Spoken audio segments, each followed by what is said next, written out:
Hello friends, welcome to ஆனஸ் kitchen.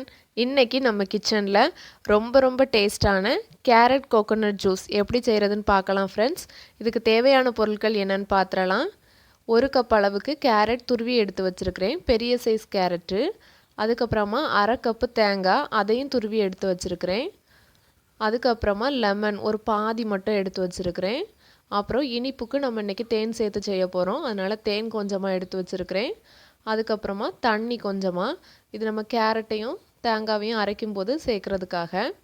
இப்போது ஒரு மிக்ஸி ஜாரில் கேரட்டை சேர்த்துக்கிடலாம். இது கூடவே நம்ம துருவி வச்சுருக்கிற தேங்காவையும் சேர்த்துக்கலாம். இப்போது இந்த ரெண்டையும் நம்ம நல்லா ஃபைனாக அரைச்சி எடுக்கணும்.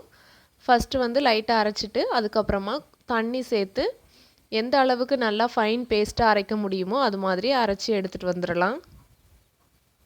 கொஞ்சமாக தண்ணி சேர்த்துருக்கேன் பாருங்கள். இப்போ இந்த அளவுக்கு நல்லா ஃபைனாக அரைச்சி எடுத்துகிட்டு வந்தாச்சு. இப்போது இதுலேருந்து நம்ம ஜூஸை ஃபில்ட்ரு பண்ணி எடுக்கணும். பாருங்கள், நான் வேறு ஒரு பவுலில் இதை ஃபில்ட்ரு பண்ணி எடுத்து வச்சுக்கிடுறேன்.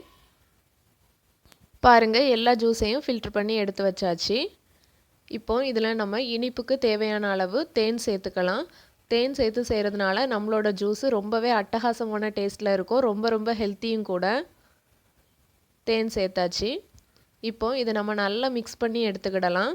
இந்த ஜூஸ் வந்து கண்ணுக்கு ரொம்ப நல்லது, டேஸ்ட் வந்து ரொம்பவே சூப்பராக இருக்கும். ஒரு டைம் இதே மாதிரி லெமனு அப்புறமா தேங்காய் எல்லாமே சேர்த்து செஞ்சு பாருங்கள்.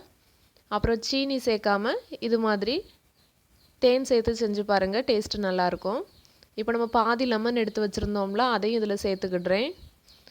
இந்த லெமன் சேர்க்குறதுனால அந்த ஜூஸோட பச்சை ஸ்மெல் எதுவும் இருக்காது, சாப்பிட ரொம்ப டேஸ்ட்டாக இருக்கும். நீங்கள் ஒரு டைம் செஞ்சு பார்த்தீங்கன்னா அடிக்கடி செய்வீங்க. ஸோ இந்த ஹெல்த்தியான ஜூஸை நீங்களும் ட்ரை பண்ணி பார்த்துட்டு எப்படி இருந்துன்னு உங்களோட ஃபீட்பேக் அண்ட் கமெண்ட்ஸ் எனக்கு தெரியப்படுத்துங்க.